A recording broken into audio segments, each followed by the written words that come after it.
ડીસામાં ગાયબ રોડને લઈ MV Mandora park સોસાયટીના રહીશોનો અનોખો વિરોધ। ડીસા નગરપાલિકા દ્વારા વિકાસના મોટા દાવાઓ વચ્ચે શહેરની એમવી મંડોરા પાર્ક સોસાયટીના રહીશોનો આક્રોશ ચરમસીમાએ પહોંચ્યો છે। છેલ્લા 10 વર્ષથી રોડ રસ્તા ગટર અને સ્ટ્રીટ લાઇટ જેવી પ્રાથમિક સુવિધાઓથી વંચિત રહેતા નાગરિકોએ આજે અનોખો વિરોધ દર્શાવ્યો હતો।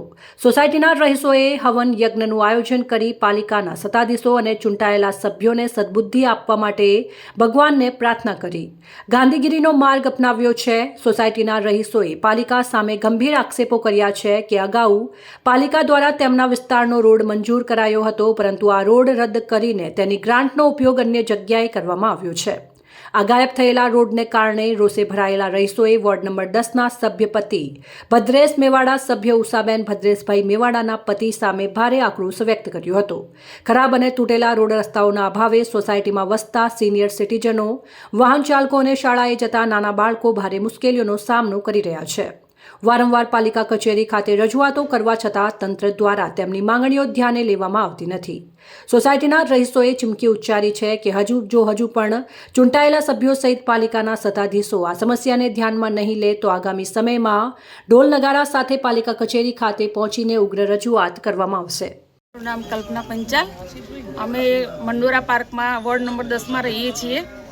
અમને ઘરવેરા, સફાઈ વેરા બધું જ ભરીએ છીએ, છતાં પણ અમને કોઈ પ્રાથમિક સુવિધા નથી।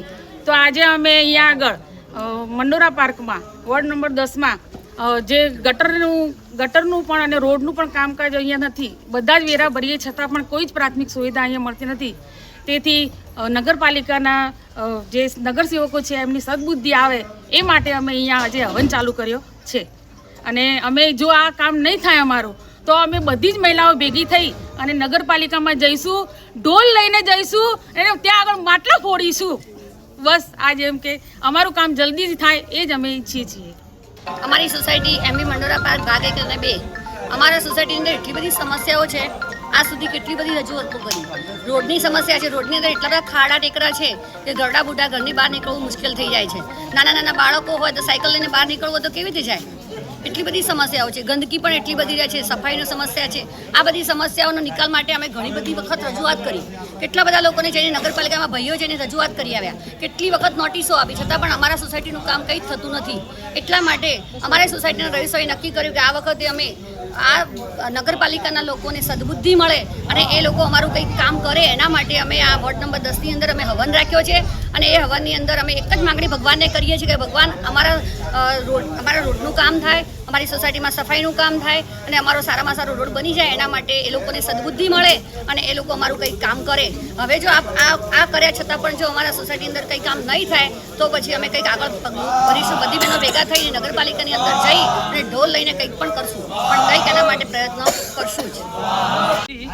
અમે ડીસા નગરપાલિકામાં 10 વાર જઈને આવ્યા, એમાં અમને પ્રમુખ નથી મળતા, ચીફ ઓફિસર નથી મળતા। ચીફ ઓફિસરને અમે અમારા જે રોડ પાસ થયા એના ઠરાવના ફોટા મોકલ્યા, એ પણ એમના પાસે દેખવાનો ટાઈમ નથી। છેવટે અમારે એમને અમારો સાદો કોલ ઉપાડતા નથી અને એરિયાએ અમે વોટ્સઅપ કોલ ખાલી ઉપાડે એટલે એમનું રેકોર્ડિંગ એ બહાર ના આવે ચીફ ઓફિસરનું। અને પ્રમુખ સાહેબને ફોન કરીએ, પ્રમુખ સાહેબ આપણે લેડીઝ છે અને એમના હસબન્ડ ઉપાડે છે ફોન ને એ પણ અમને એમ કહે છે કે તમારો રોડ 2023માં પાસ થયો હતો ને એ બીજા પ્રમુખ હતા।